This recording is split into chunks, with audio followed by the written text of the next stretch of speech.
আসসালামু আলাইকুম দরদিরা, কেমন আছেন? আজকে অন্যরকম একটা ভিডিও নিয়ে আসলাম। এই যে আমার গাড়িটা, এটা কয়েকজন উস্তাদ, বিশেষ করে আমার জাহাঙ্গীর উস্তাদ, এছাড়া আরও কয়েকজন উস্তাদ আমাকে ফোন দিয়েছেন। ওনারা বলেছেন যে আসলে রেকর্ডটা কিভাবে কি করা হয় একটু ভিডিও করে পাঠিয়ে দেওয়ার জন্য। এই জন্য মূলত আমি ভিডিওটা করার চেষ্টা করছি। যারা গাড়ি সম্বন্ধে করেন সবাই ভিডিওটা ফুল দেখবেন, না দেখলে বুঝবেন না। এই যে দেখেন, প্রথম আমি গাড়িটা স্টার্ট করার পরে আমি নিচে গেলাম, এই ক্লাসে চাপ দিলাম। ক্লাসে চাপ দেওয়ার পরে আমি এই যে এটা হাইড্রোলিক বাটন, আমি ক্লাসও আস্তে আস্তে ছাড়বো। এই যে দেখেন, আস্তে আস্তে ছাড়তেছি, হাইড্রোলিক বাটনও ছাড়তেছি। মূলত এটা নিয়ম, আস্তে আস্তে ছাড়বেন। ছাড়ার পরে আমরা এখন নিচে চলে যাব। নিচে আসার পরে এই যে দেখেন, এখানে একটা বাটন আছে, এটা নিচে দিব, মানে নিচে কাজ করব, তাই বাটনটা নিচে দিলাম। নিচে দেওয়ার পর এখন এই যে চারটা, এই চারটা, এটা হইলো জগ নামানো, ওঠানো এবং স্পেস করা।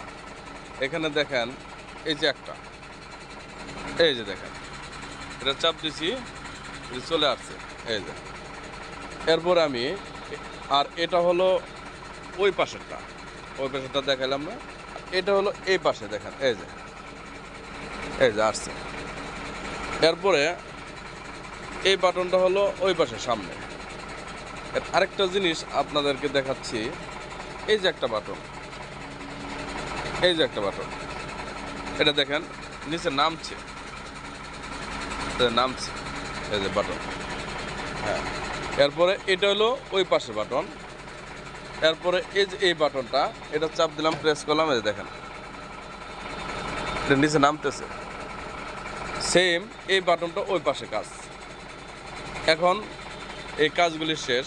এখন আমি এই জগগুলি যেহেতু নামাইছি, এগুলি মাটির সোজা করতে হবে, নিচ পর্যন্ত নামাইতে হবে, নামায় পরে কাজ করতে হবে। এটা শুধু দেখানোর জন্য আপনাদেরকেই করলাম। এখন দেখেন, আমি আরেকটা জিনিস, এই বাটনটা যে নিচে চাপছিলাম, এটা উপরে চাপবো, দেখেন এই যে, উপরে চাপবো, দেখেন এই যে, দেখেন উপরে উঠতেছে, এটা উপরে উঠছে, এই যে। এরপর এটা হলো ওই পাশের কাজ, এইটা চাপবো, এই যে উপরে চাপলাম, এই যে দেখেন, এই যে উপর দিয়ে উঠতেছে। হ্যাঁ, এই চারটার কাজ চলে গেল। এই পাশে